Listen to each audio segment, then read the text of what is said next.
ejercicios, ¿no? Igual acá, teoría del productor, ¿no? Una pregunta relacionada a teoría del productor, que esto ya es un poco más, quizá no se tocó tanto en micro 1, al menos por mi parte, y eso también es como que una idea del el sustento del tema de la clase de hoy, ¿no? Lo que vamos a ver hoy día. Pero en sí, si ya han estudiado bien su base micro 1, entonces ya sabrán responder también este tipo de ejercicios, ¿no?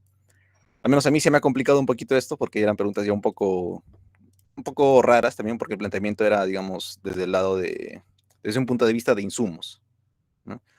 Era como que en pregrado se enseñó de una forma, pero el sustento para esto era, digamos, como una idea de posgrado. Y es como que tienen otro tipo de gráficos. Entonces a mí se me complica un poquito esto, ¿no? Pero para que lo vayan mapeando. En pregrado se les enseña de una forma y en posgrado se llevan, digamos, matemática un poco más rigurosa. Entonces van a tener este tipo de preguntas, ¿no?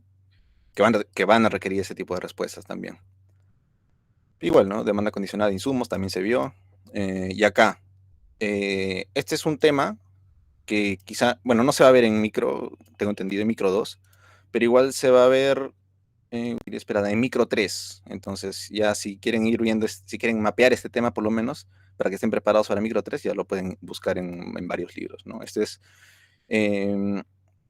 tema de loterías, tema de utilidad esperada, ¿no?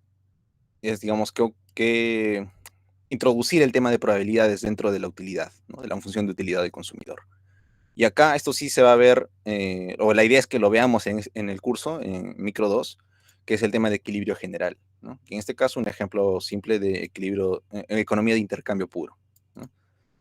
Entonces, la idea en este curso, al menos en lo que está planteado el sílabus, es llegar a este tema. Entonces, para esto tenemos que pasar bastante por los temas de estructuras de mercado, ¿no? Primero eso, luego factores, tengo entendido, y luego ya recién equilibrio general. Entonces, ya si les gusta la micro, ya son esos los temas, ¿no? que estaríamos viendo. Ahora, vamos a pasar a la clase de hoy. 10 y 20. Sí, Josué. Profe, tomó asistencia porque recién puedo entrar por un tema de conexión. Diego, tú te estás haciendo cargo de eso, ¿verdad?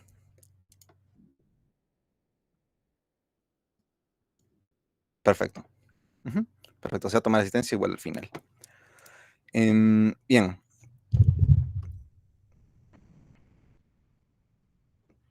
Ya, la clase de hoy en sí, por lo que he visto también lo que han avanzado con el profesor Sandro, ahorita ya están pasando al tema de teoría de juegos. Y ya a opinión personal, ¿no? A mí, creería que, o sea, bueno, yo cuando llevé micro 2 no vimos teoría de juegos, porque ya hay un curso en sí que se dedica a enseñar eso desde lo básico y hasta lo más complejo. Sí, André. Que el profesor solamente explicó, bueno, él dijo que explicaría teoría de juegos para entender otras cosas, dijo, de algo estructura, no sé, no me acuerdo. Ujú. Oligopolio. Sí, sí, en sí, bien se entiende así, ¿no? Digamos, ahí entienden ya juegos secuenciales, distintos tipos de oligopolio, ¿no? Ver equilibrio de Cournot, de equilibrio de Stackelberg, porque estos, digamos, juegan de distinta forma, ¿no? Uno de estos, por ejemplo, requiere participación simultánea de dos empresas, mientras que el otro es un juego secuencial. Entonces, está bien que se toque de forma, eh, digamos, introductoria, para que se entienda. Sin embargo, me parece a mí de que, o sea, habría que profundizar también más en monopolios, porque, por ejemplo, no sé si se va a tocar el tema después, pero hay que ver también el tema de discriminación de precios, ¿no?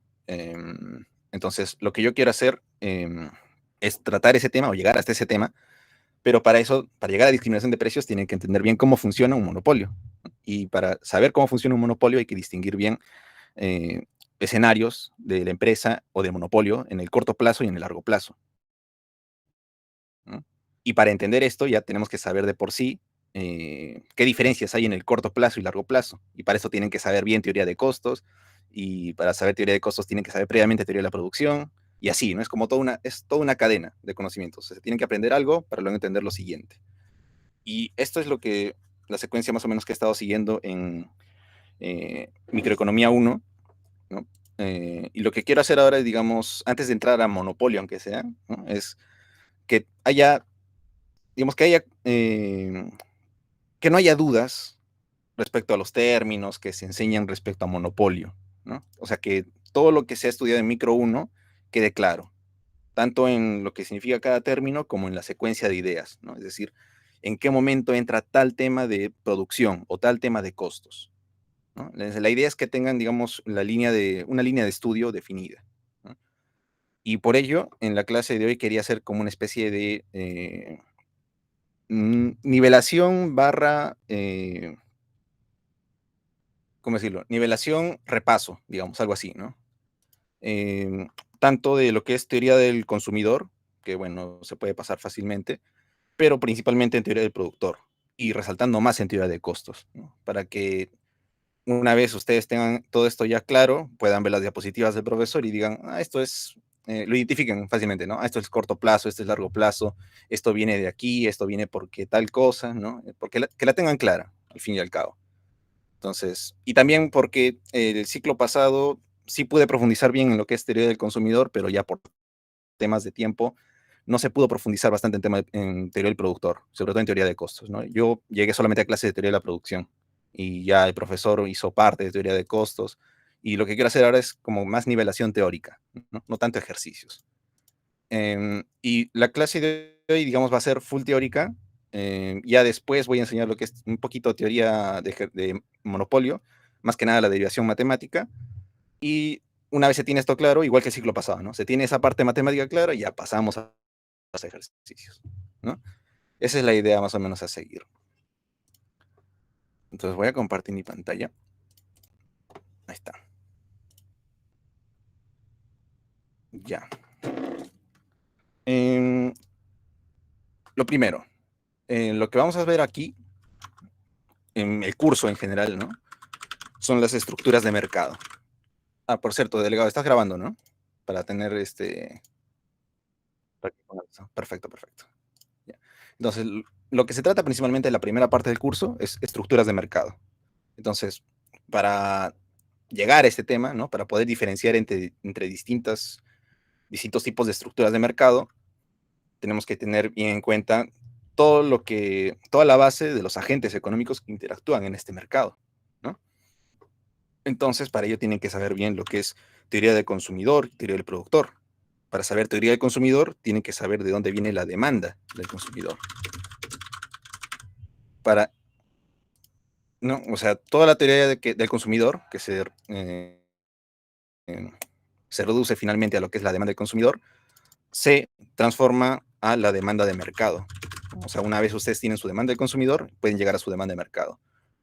Lo mismo con el productor, ¿no? O sea, toda la teoría, toda la base teórica que se pone al inicio es para poder llegar a la oferta del productor, ¿no? Y una vez tienen su oferta del productor, ya hayan la oferta de mercado. Y esto ya va a ir variando dependiendo de la estructura de mercado que se tenga, ¿no? Entonces, una vez tienen esos dos componentes, ya llegan a lo que es equilibrio, ¿no? Y lo que han visto en micro 1 es equilibrio, el primer caso, ¿no? El equilibrio más simple de todos, que es el equilibrio competitivo, ¿no? Lo primero que se vio es el equilibrio competitivo, voy a ponerlo acá. Y una vez se tienen esas ideas claras, se pasa al equilibrio no competitivo. ¿Está?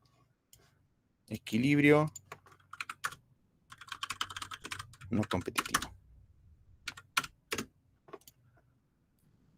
Entonces, la idea de la clase de hoy es recordar bien, ¿no? De dónde viene la demanda del consumidor, por lo tanto, la demanda del mercado. Ver de dónde viene la oferta del productor y, por lo tanto, la oferta del mercado. Y una vez que tienen estos dos, podemos pasar a equilibrio no competitivo. Porque esto de acá ya lo han visto en micro 1, ¿no? Entonces, vamos a repasar eso primero. Vamos a llamarlo así. Primer punto, teoría del consumidor. Todo lo que es teoría del consumidor, la primera parte del curso de micro 1, sirve para poder hallar, después de un montón de de términos, ¿no? que se van uniendo uno tras otro, sirven para llegar a la demanda de mercado, ¿no? O sea, suena fácil así todo, ¿no? Pero como habrán visto, es todo un curso dedicado, todo un curso, en este caso micro 1, dedicado a esto, ¿no? Mitad a esto, mitad consumidor, mitad productor. Entonces, acá lo más importante es esto, ¿no? No voy a hacer ejercicios ni nada, más que nada para que recuerden. Primero, que cada agente, en este caso, partiendo de la teoría del consumidor, cada uno cuenta con una función objetivo. Esto va a ser tanto para teoría del consumidor como teoría del productor, ¿no? ¿Cómo se llega a esta función objetivo para teoría del consumidor? Nosotros partimos de una cesta, ¿no? El término que más se usa para teoría del consumidor, ¿no? Una cesta, y en el caso más simple, una cesta compuesta por dos bienes.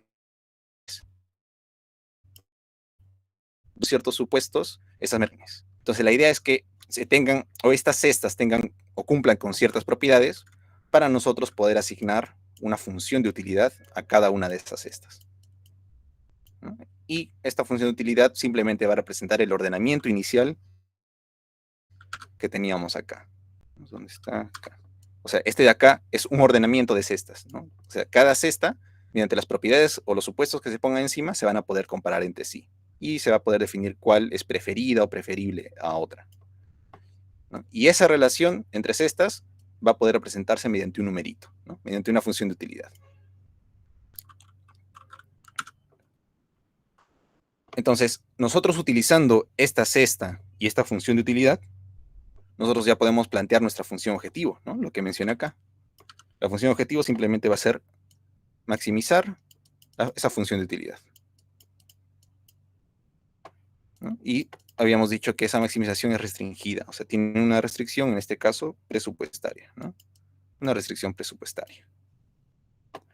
Y ya mediante el mediante el enfoque primal y dual aplicados a teoría del consumidor, ustedes van a poder hallar su demanda, primero su demanda marshalliana, ¿no? Su demanda marshalliana de cada uno, de cada bien, ¿no? Y la cual va a depender de precios e ingresos.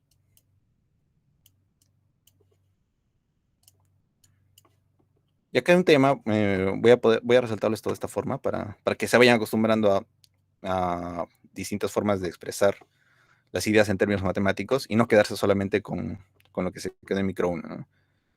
Como aquí vamos, o como al final vamos a llegar a estructuras de mercado, tenemos que entender que ya no vamos a interactuar con un solo consumidor, con un solo productor.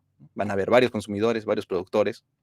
Entonces, para teoría del consumidor, voy a representar esto aplicado a un solo consumidor, aplicando esta letra supra I, ¿no? Utilidad del consumidor I, ¿no? Entonces, cuando yo maximizo esa función objetivo, voy a poner maximizar esa función de utilidad para ese consumidor,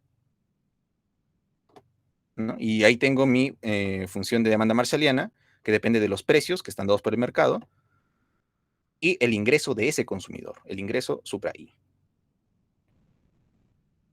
Este es el enfoque primal, ¿no? Luego también tienen el enfoque dual, que es la minimización del gasto, que es precio X1, perdón, ¿no? Más precio X2, sujeto a una restricción, en este caso, a una restricción de un nivel de utilidad arbitrario, ¿no? Así que su función de utilidad, U supra I, sea igual a un valor arbitrario, ¿no? U sub 0. Y con este enfoque dual igual, ¿no? Obtienen sus demandas hicksianas para cada uno de los bienes que dependen de los precios dados por el mercado y esa utilidad arbitraria. En teoría del consumidor esto es, digamos, sencillo, ¿no? Porque solo tienes que resolver dos enfoques, ¿no? Primal, dual, obtienes tus dos tipos de demanda. A partir de esto ya llegas a por ejemplo, de acá, ¿no? Obtienes tu utilidad indirecta, ¿no? Tu utilidad que depende ya no de los bienes, sino de los precios y del ingreso del consumidor, ¿no? Simplemente es como una cadena de acciones, ¿no? O sea, resuelves tu enfoque primal y obtienes utilidad indirecta. Resuelves tu enfoque dual y obtienes tu función de gasto mínimo, ¿no? Que depende de precios igual y de la utilidad arbitraria. ¿Verdad? Entonces, esto es más sencillo, ¿no? En teoría del consumidor se ha visto, ya dominan este tema. Este es más o menos el procedimiento que se enseña, ¿no? Para poder llegar para poder abarcar todos los temas. Igual, ¿no? Ya resuelves tus dos enfoques, puedes, a partir del enfoque primal y dual, puedes llegar a la ecuación de Slatsky, ¿no? Si recuerdan ese tema. Simplemente reemplazando este de acá, ¿no? Tu función de utilidad arbitraria, ¿no? En la función de gasto mínimo. Entonces, ahí ya puedes hallar la relación existente o el impacto que tiene el precio sobre un bien, ¿no? Y este se va a poder dividir en efecto sustitución, efecto ingreso. Esto solamente se llega mediante una derivación matemática, ¿no? Y con eso ya podrás determinar, por ejemplo, ¿no? Voy a poner acá. Mejor acá. Ecuación de Slatsky. 7.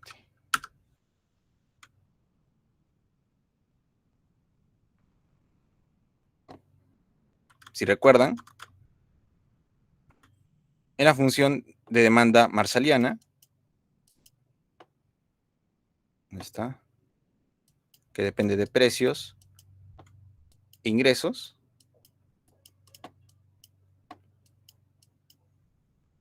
Para poder hallar la ecuación de Slatsky, esta se tiene o se iguala a la función de demanda hicksiana, ¿no? Donde esta hicksiana dependía de precios y la utilidad arbitraria.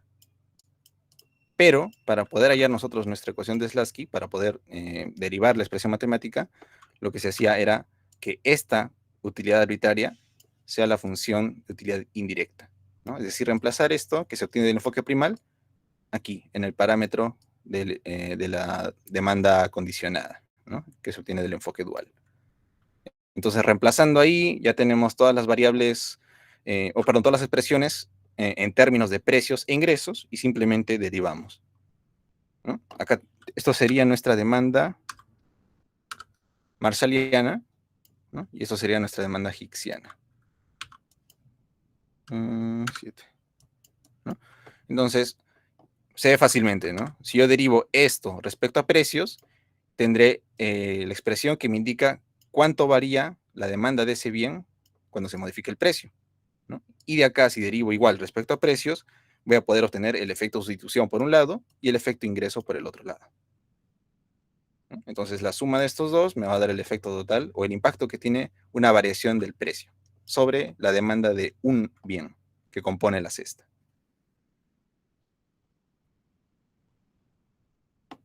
Sí, ¿no? Hasta aquí sí recuerdan todo lo que se ve en micro 1.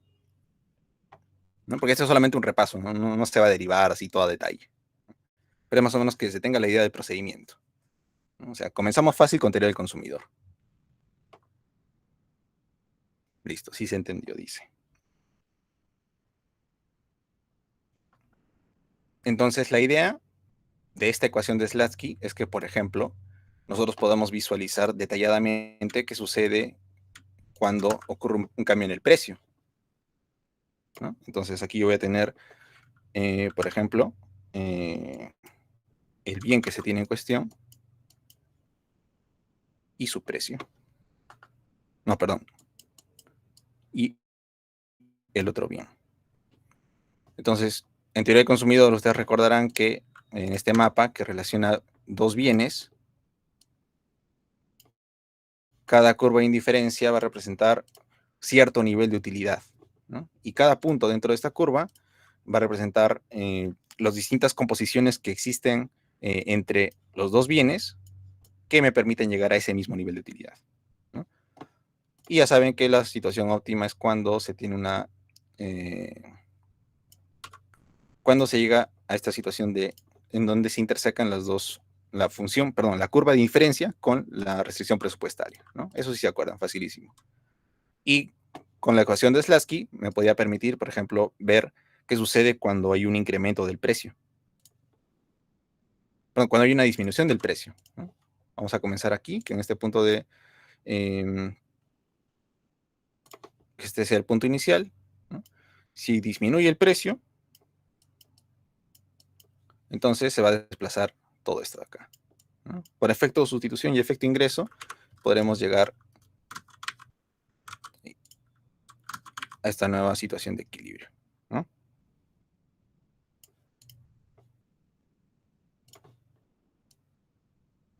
De la ecuación de Slutsky nosotros ya podemos también deducir que como se está asumiendo bienes normales, entonces a mayor ingreso va a aumentar la demanda de ese bien, ¿no? La demanda marshalliana de ese bien. Entonces, eso se representa así, ¿no? O sea, lo primero sería un efecto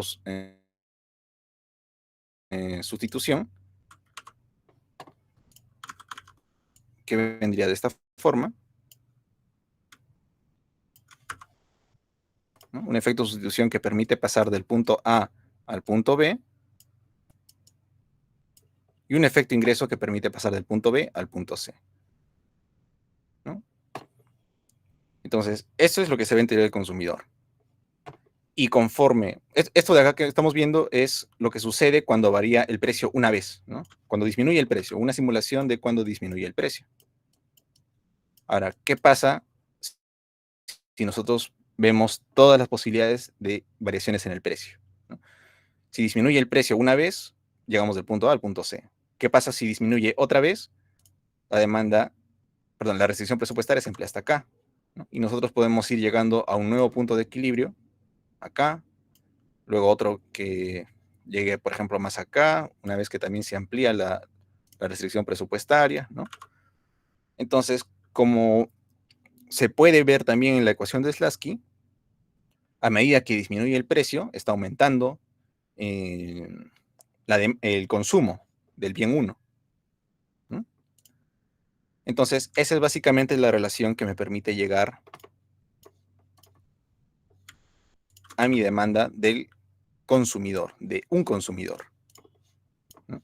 A medida que aumenta el precio, perdón, a medida que disminuye el precio, sí o sí está aumentando el consumo de este bien, asumiendo que son bienes normales, claro, ¿no? Entonces esa relación se va a poder ver así. Demanda del consumidor, ¿no? Aquí es X1 y aquí es precio 1. Entonces ya hemos llegado al primer paso, ¿no? Como está acá. Demanda del consumidor. Esto ya está, ¿no? ¿Cómo se llega a demanda del consumidor? Mediante todo este procedimiento que ha requerido cierto problema de optimización, que parte de una cesta que cumple ciertos supuestos y que pueden ser representados mediante una función de utilidad, ¿no? Necesitas todo esto para poder conocer tu demanda.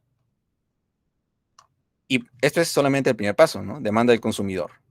Ya hemos llegado a la primera parte, digamos lo más fácil, ¿no? Y en este caso, ¿no? Para poder llegar de tu demanda del consumidor a demanda del mercado, como se tratan de bienes privados, que bueno, eso es un tema, digamos que es,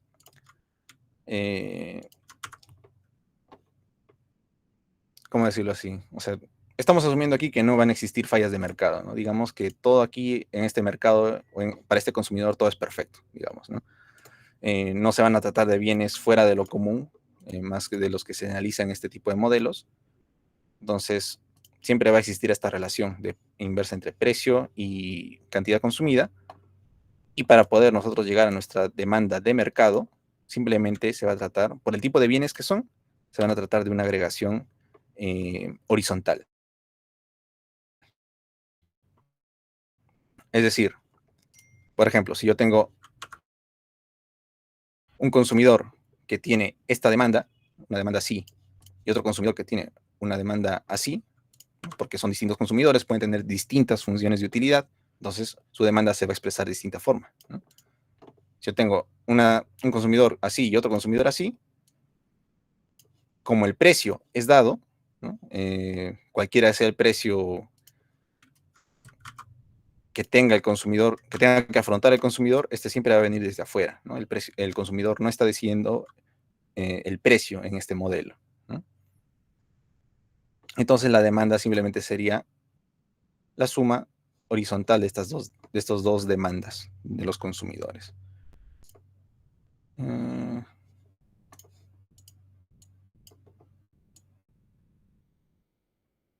Que sería algo así, ¿no? Digamos que desde este punto hasta este otro punto.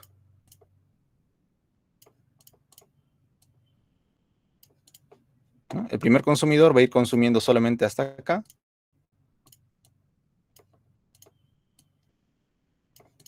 ¿No? Las primeras cantidades va a ir consumiendo esto. Y una vez que se llega, por ejemplo, a este punto de acá, ya van a estar consumiendo los dos consumidores, ¿no? Y entonces la demanda se va a ampliar en ese punto. Entonces, al final, como van a ser varios consumidores, todos se van a traducir en una demanda que va a tener pendiente negativa.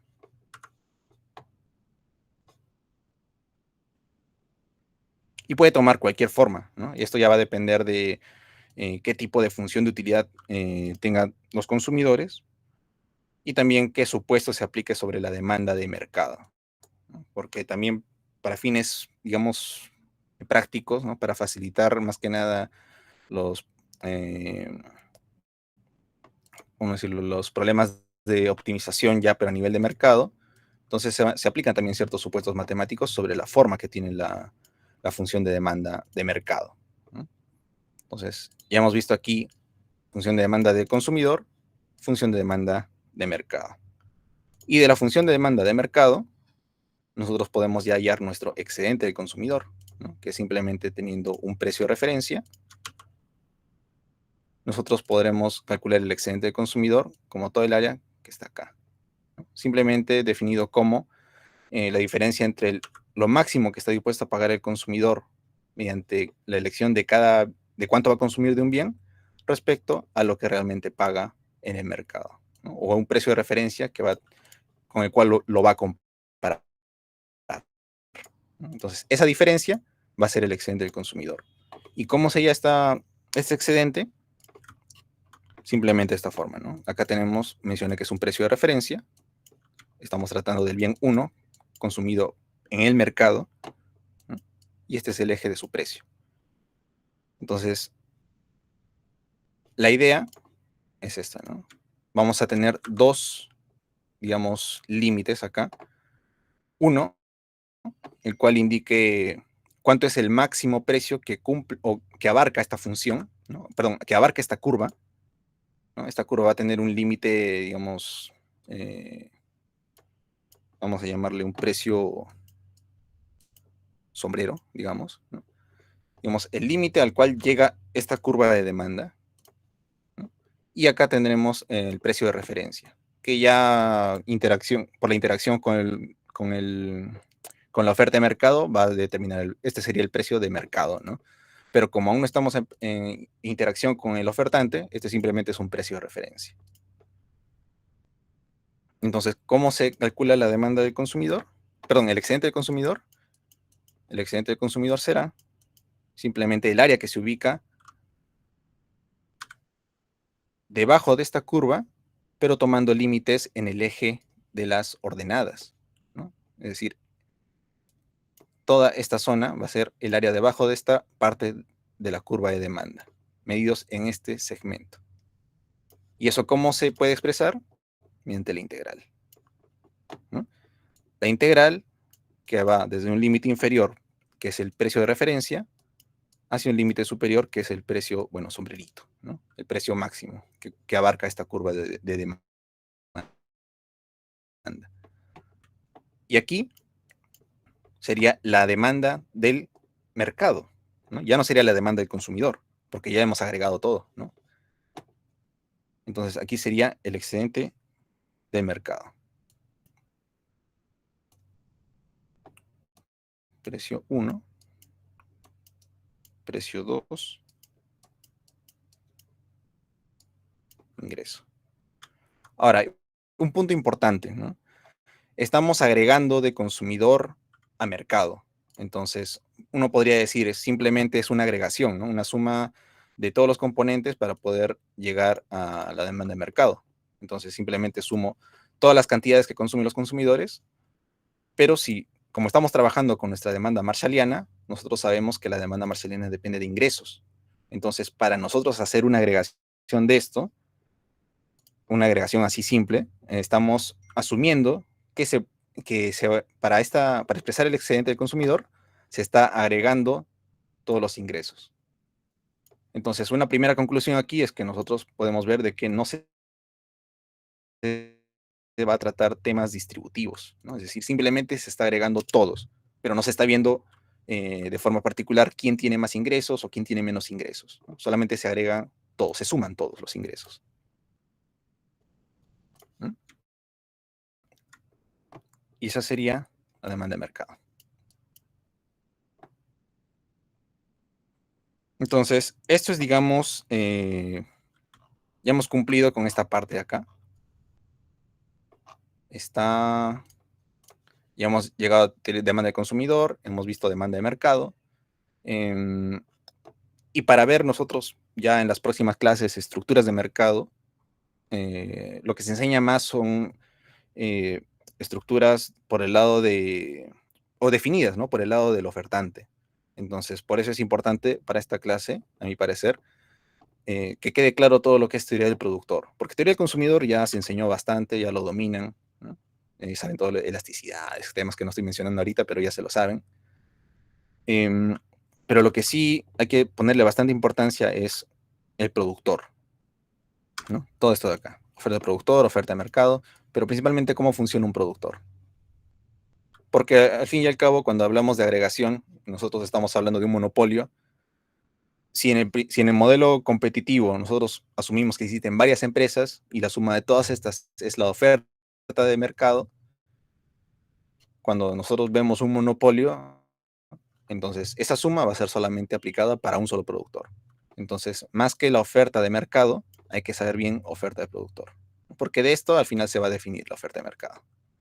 Entonces, lo importante aquí es esto de acá, ¿no? Voy a ponerlo así. Importante, oferta de productor.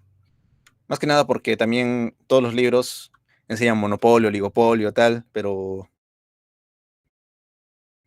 ¿en cuántos libros, en cuántas clases ves que profundizan en monopsonio, oligopsonio, ¿no?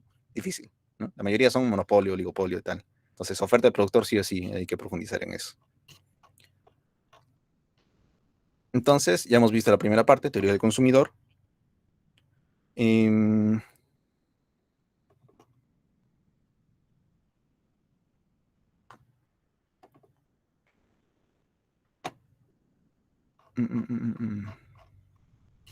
Dos. Ahora vamos a entrar en teoría del productor.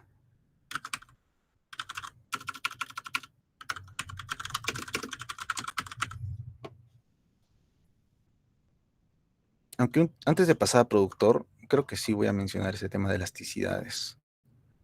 Porque también es importante diferenciar esto, porque puede generar confusión. Vamos a ver el tema de elasticidades mejor, ¿ya?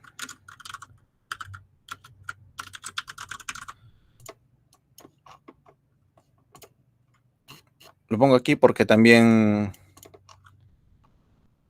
cuando se ve estructuras de mercado, el equilibrio va a depender de cuál sea, por ejemplo, la elasticidad de la demanda, ¿no? Con qué elasticidad se va a trabajar en un modelo, porque no necesariamente todo va a ser una sola curva de demanda, ¿no? Es medio raro eso, pero más o menos para que se entienda. Voy a profundizar esto acá. Nosotros hemos visto, ya tenemos nuestra demanda marshalliana, ¿no? Y al final que se agrega, o puede agregarse y al final resulta ser una demanda de mercado, ¿no? Si nosotros queremos ver la demanda como tal, o la variación de la demanda cuando varía el precio, podemos también tratar el tema de elasticidades, ¿no? No solamente la derivada de la función de demanda marshalliana respecto a precios, sino también elasticidades. Quiero ver cómo varía el consumo del bien 1 cuando varía su precio. Y esto saben que es simplemente esto de acá, ¿no?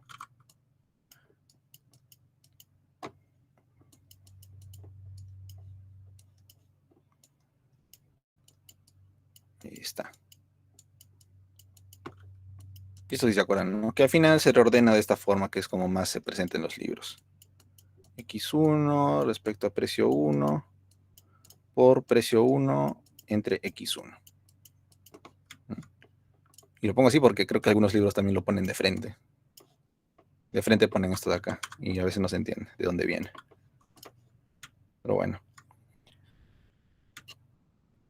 Entonces, como hemos visto en la demanda marshalliana, cuando aumenta el precio,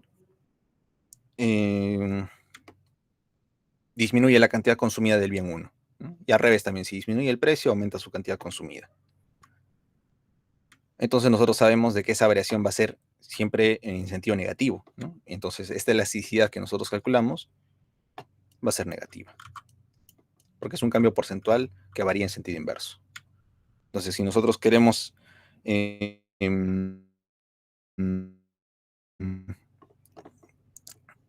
digamos, esto representa la variación en términos matemáticos como tal, porque también está considerando el signo negativo, ¿no?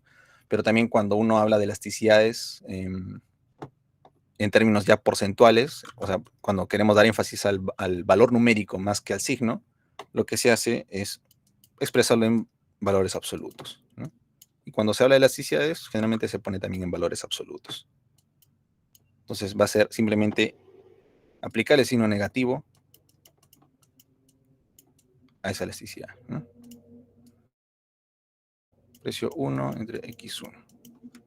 Y esto sí va a ser positivo. ¿Para qué sirve esto? Para que, por ejemplo, dicen, disminuyó el precio en una unidad monetaria. ¿Cuánto varió el consumo, el aumento del consumo del bien? 5% o 10%. Se modificó en 5%. ¿no? Simplemente sirve para expresarlo en esos términos y poner el valor absoluto. Disminuyó en 5% o aumentó en 5%. Entonces, esta elasticidad nos vamos a enfocar ahorita en esta de acá. ¿sí? Sabemos que tiene signo negativo, pero vamos a utilizar esta expresión de acá.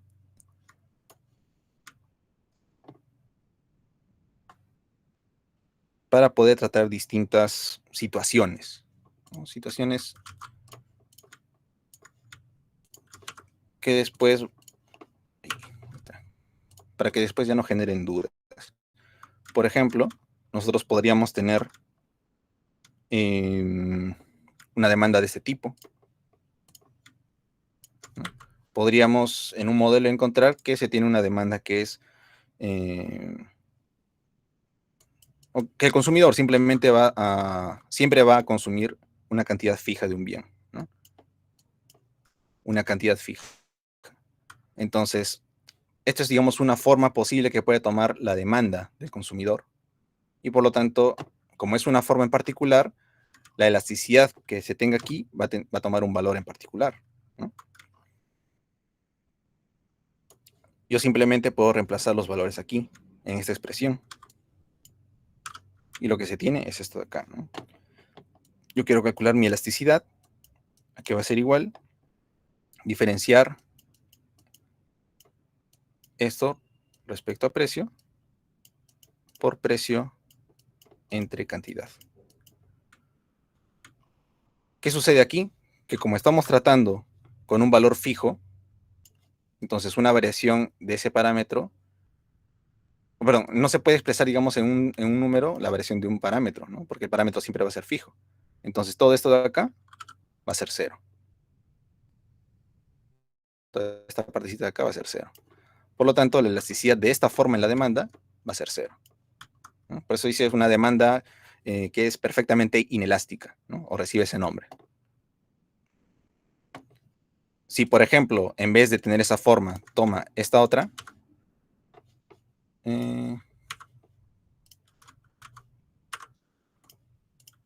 así por ejemplo,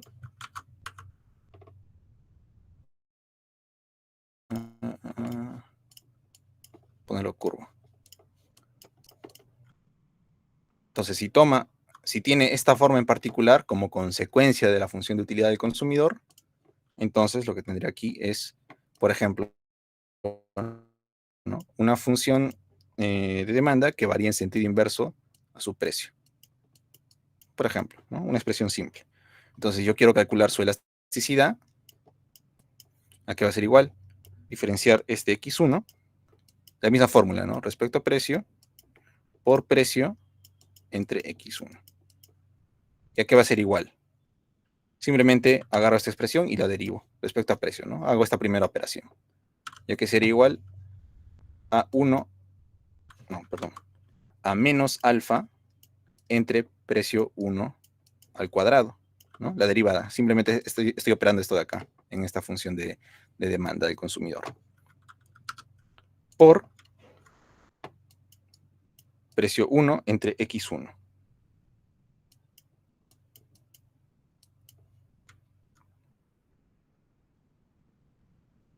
Pero este X1 tengo su expresión en términos de precio. Entonces lo puedo reemplazar simplemente. En vez de poner entre X1, lo que puedo hacer aquí es colocar está el 7, acá está. Por precio 1 entre alfa, ¿no? Esto de acá, lo mismo que X1, o la inversa de X1, ¿no? Que X1 estaba en el denominador, ahora lo estoy expresando de esta forma, que es lo mismo al final. Entonces, ¿cómo se despeja esto? Fácil, ¿no? Precio 1 al cuadrado, precio 1 al cuadrado. Esto se va con esto. Y el alfa se va con este alfa. ¿Qué me queda al final? Menos 1.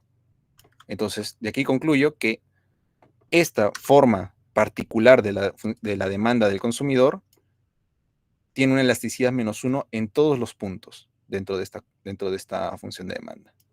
Todos los puntos tienen una elasticidad menos 1. ¿No? Como hemos visto acá, todos los puntos aquí tienen una elasticidad 0, acá todos los puntos tienen una elasticidad menos 1. Vamos a otro caso. El tercer caso, un poco más... Al final es lo mismo, ¿no? Solamente es reemplazar la expresión que tenemos, y veremos que vamos a tener un resultado distinto, ¿no? Para este caso particular.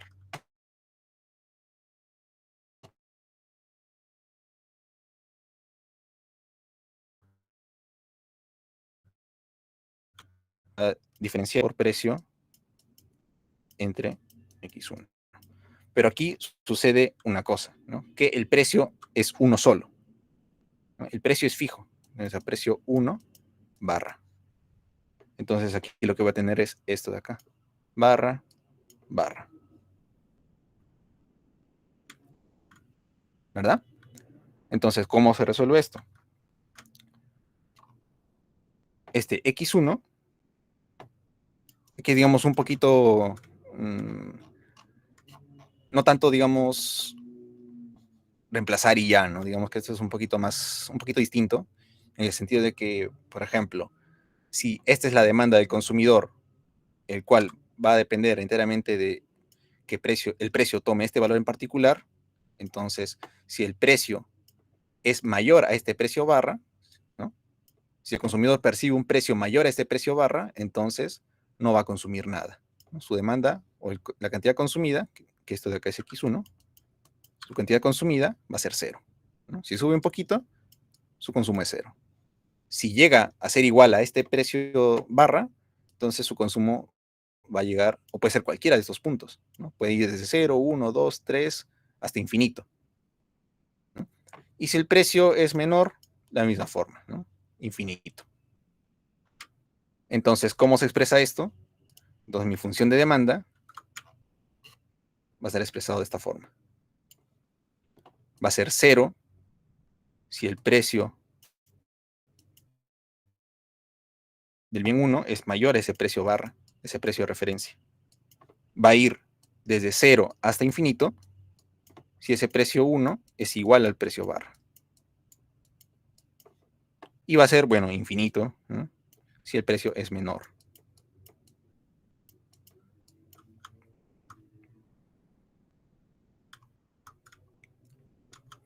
Entonces, al final, ¿cómo se va a traducir esta elasticidad? ¿No? ¿A qué va a ser igual esta elasticidad?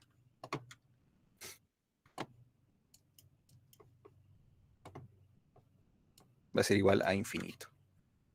¿Por qué? Porque una pequeña variación en el precio, en ese precio barra, va a modificar significativamente cuánto se consume, ¿no? Si yo estoy ligeramente por encima de este precio de referencia, mi consumo va a ser 0. Si bajo un poquito y llego, por ejemplo, a este precio barra, se puede disparar hasta infinito. Entonces, una variación en ese precio de referencia va a hacer que el consumo pueda ir desde 0 hasta infinito. Por lo tanto, la elasticidad aquí va a ser infinito.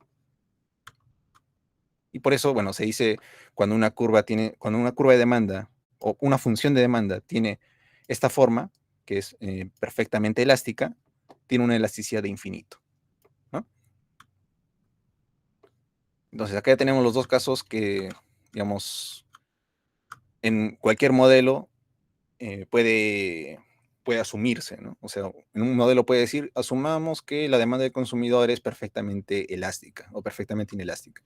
Ya saben por qué, ¿no? Y el otro caso, vamos a tomar este caso, que es el más importante para este curso, ¿no?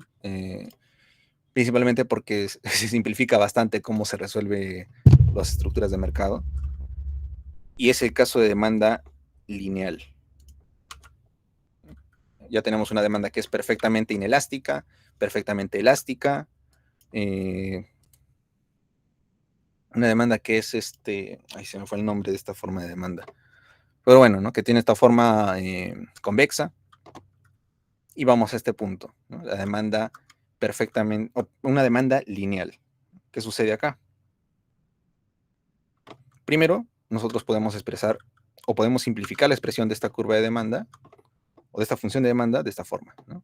Si este es el eje de precios, si este es el eje de cantidades y este de acá es el eje de precios, entonces podemos expresar esto de acá, ¿no? Simplemente que lo que se consume o la función de demanda varía en sentido inverso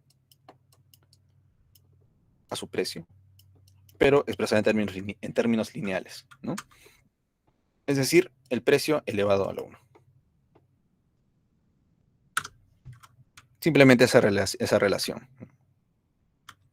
Así como aquí se asumió esta forma simple, ¿no? Esta forma bastante simplificada, aquí igual se puede asumir esta forma simplificada que al final resulta en una demanda lineal. Entonces, lo mismo, ¿no? Queremos calcular la elasticidad de la demanda. Aquí es igual a la derivada de la cantidad respecto al precio por precio entre cantidad. Entonces ya hemos visto, ¿no? Y al igual que aquí, primero se resuelve esta derivada, ¿no? Que es aplicarlo aquí, simplemente.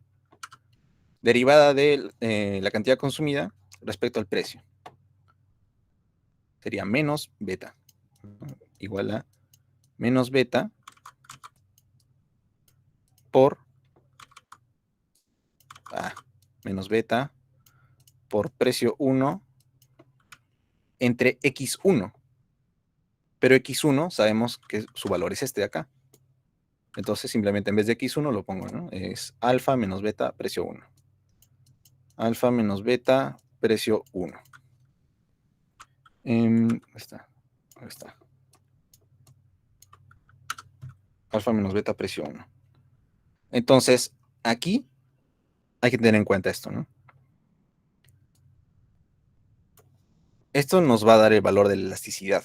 Y como podemos ver, la elasticidad, el valor que tome va a depender enteramente de los valores que tomen los parámetros que tengan esta función de demanda. Va a depender de cuánto vale alfa, va a depender de cuánto vale beta, ¿no? Y de cuánto vale el precio, que también es un dato exógeno. Entonces, aquí, ¿qué es lo que tenemos? Para ubicarnos, vamos a ponerlo sin orden, ¿no? ¿Qué pasa si el precio... Vamos a verlo de forma general, ¿no? La elasticidad puede tomar distintos valores dependiendo de cuál sea el valor de esto de acá, ¿no? El primer caso, por ejemplo, es ¿qué sucede si esto de acá tiende a infinito? ¿No? Perdón, ¿qué pasa? Primero, el primer caso, ¿qué pasa si todo esto tiende a cero? Si todo esto tiende a cero, todo esto tiende a infinito. Todo esto tiende a infinito, ¿no es cierto?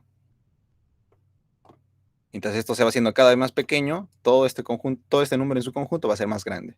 Y si esto llega a ser cero, todo esto va a ser infinito y por lo tanto vamos a tener una elasticidad infinita. Entonces, para que esto suceda, esto de acá tendría que ser cero.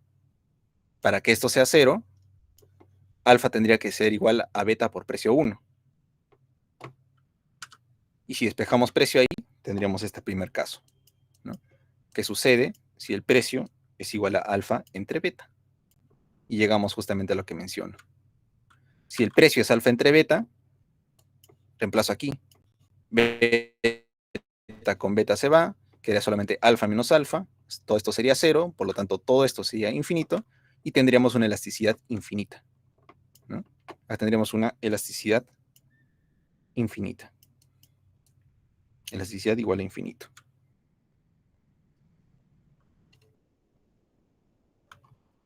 Y esto lo vamos a ver aquí.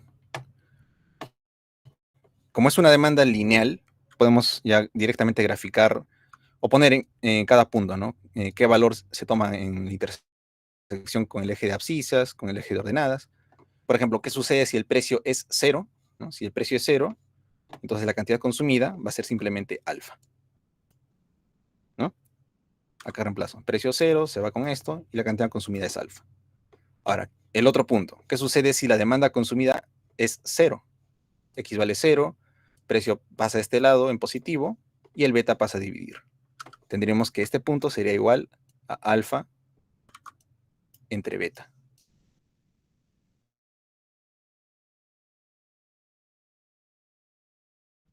¿No?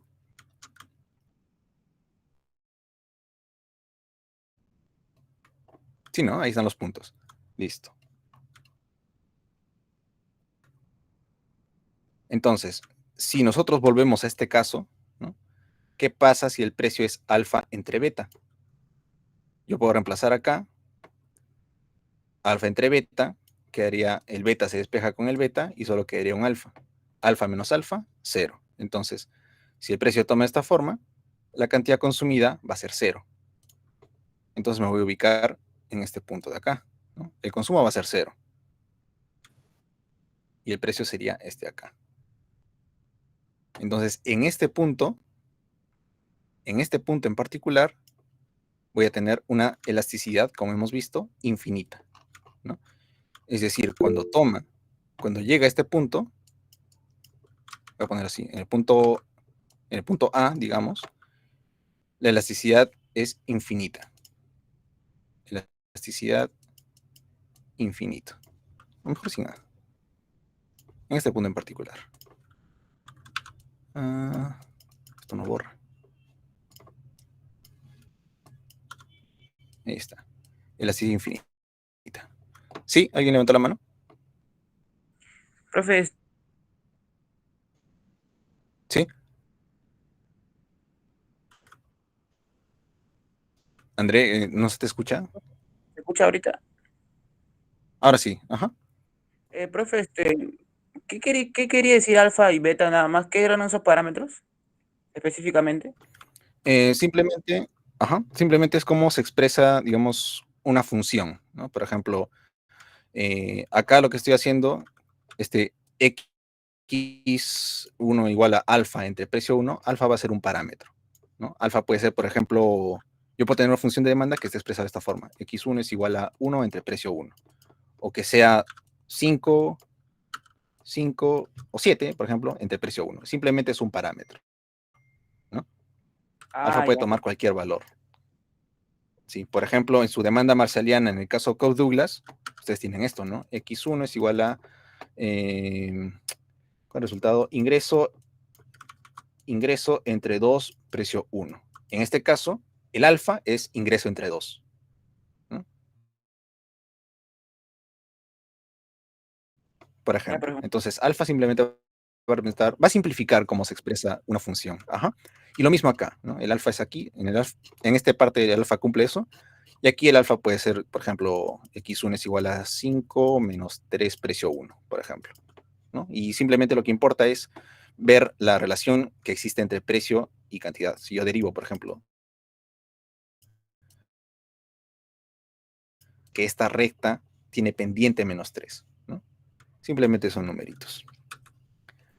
Entonces, como iba explicando, ¿no? El valor de la elasticidad en cada punto va a depender enteramente de qué valores tomen esos numeritos, ¿no? Justo aprovechando también la pregunta que hizo André, es importante ver qué sucede cuando toman estos valores, ¿no? Cuando toman valores particulares. En este primer caso, ¿no? Cuando el precio es igual a alfa entre beta, se está en este punto. Y en este punto, con todo lo que hemos derivado, tendremos una elasticidad infinito, ¿no? O sea, en este punto en particular, la elasticidad es infinito. Ya está demostrado, ¿no? Y esto acá, bueno, mencioné hace rato, es importante, a mi parecer, ¿no? Ver de dónde viene la elasticidad en distintos tipos o en distintas formas de funciones de demanda, porque al menos hasta donde he visto en los libros, si es que han leído, por ejemplo, no sé, Varian o no sé qué otro puedo poner eso, pues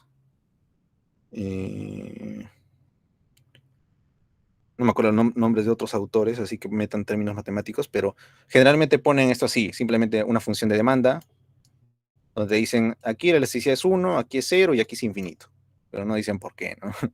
Entonces, ya más o menos para que si alguien tiene duda ahí, entonces ya quede despejado eso. Entonces, eso es una situación, ¿no? La otra situación es, por ejemplo, qué pasa si el precio es igual a 0. ¿Por qué 0? Porque si, por ejemplo, aquí está el precio, ¿no? El precio es 0. Entonces, todo esto de acá es 0. Por lo tanto, la elasticidad va a tomar un valor de 0. Entonces, esa es la otra situación, ¿no? Ahí. Si el precio es 0, la elasticidad va a ser 0. Y en la función de demanda, ¿qué pasa si el precio es 0? Si el precio es 0, uy, borré la función de demanda. ¿Qué pasa? X1 igual a alfa menos beta, precio 1. Ahí está. Si el precio es 0, la demanda consumida va a ser alfa. Y nos vamos a ubicar en este punto, ¿no? Y entonces quiere decir que en este punto la elasticidad va a ser 0. Elasticidad va a ser 0. Es la otra situación.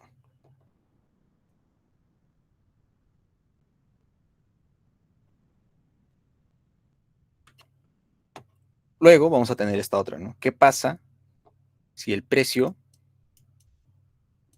es, en este caso, alfa entre 2 beta? ¿Por qué alfa entre 2 beta? Vamos a ver. Si reemplazo aquí está. Si reemplazo este precio por alfa entre 2 beta, el beta con este beta se simplifica, ¿no? Y aquí quedaría simplemente alfa medios. Entonces, alfa menos alfa medios es alfa medios. Eso quedaría en el denominador, ¿no? Alfa medios. Voy a poner así, alfa medios. Y en el numerador, ¿qué quedaría? ¿No? Precio, que sería alfa entre 2 beta. Y esto ya está multiplicándose por el beta. Entonces, simplemente simplifico. El alfa con este alfa se va. Este 2 con este 2 se va. Y quedaría este beta que, bueno, pertenece al denominador, ¿no? Porque está del numerador, que también es una fracción, está en el denominador. Entonces, va abajo. Y quedaría beta entre ese beta. Por lo tanto, la elasticidad en ese punto sería 1. Entonces, hay un punto en esta función de demanda que tiene una elasticidad 1.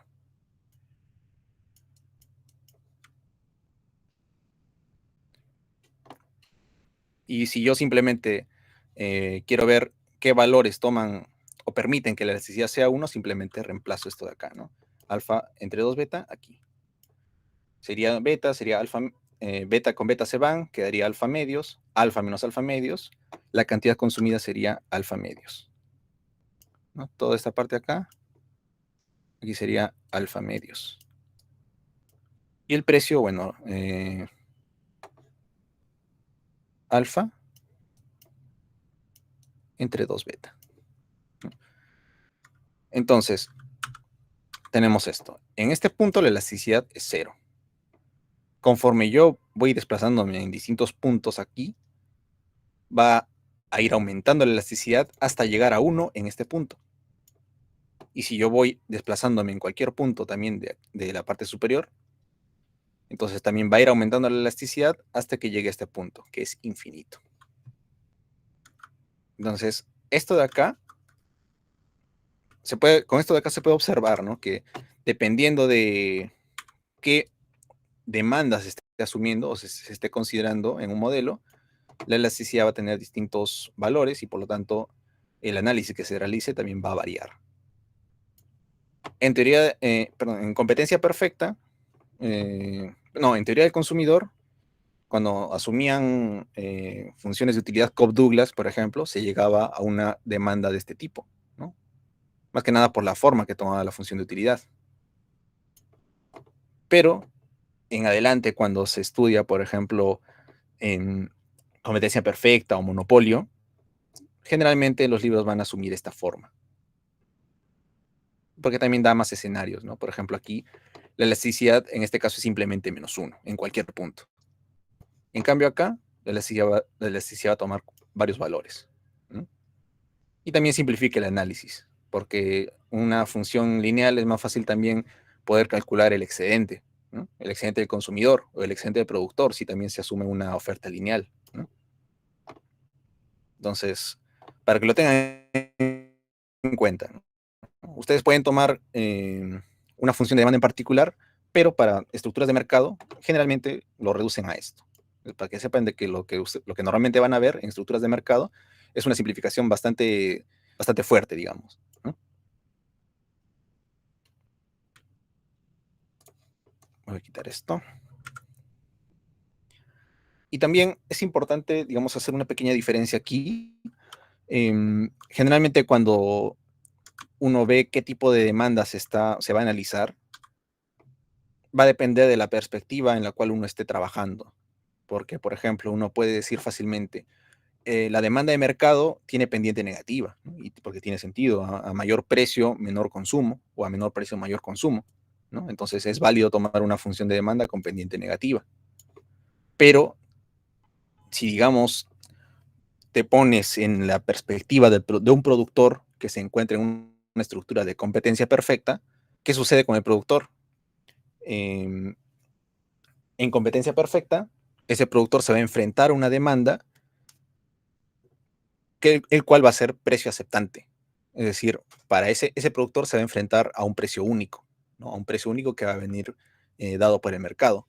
Por lo tanto, ahí se va a generar una diferencia entre la demanda de mercado y la demanda que se enfrenta el productor. Y la demanda que se enfrenta el productor sería este caso de acá, ¿no? Una demanda con elasticidad infinita. Entonces, ahí diferenciar, ¿no? Demanda de mercado, demanda a la que se enfrenta el productor, en competencia perfecta. Porque cuando nos retiramos de competencia perfecta, ya el productor trabaja directamente con la demanda, ¿no? De mercado. Entonces, ahí para que lo tengan en cuenta. Son las 7:20 ya. ¡Wow! 1 hora para todo el consumidor.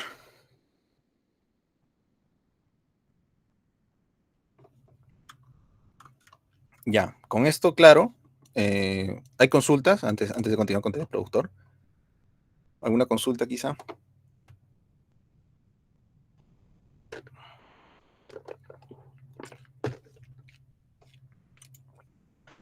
Ninguna. A ver. Vamos a dar un descanso de 5 minutos, ¿ya? O de 4 minutos, ya que no tenemos mucho tiempo tampoco. ¿Sí? Hasta las 7:25, ¿sí? Uy, no, ya los desmayé a todos ya. Ah, ya, perfecto. La cosa es que se haya entendido. Si no, igual ya me escriben, no sé, por el grupo o algo, ¿no? Del consumidor. Bueno, volvemos en 4 minutos.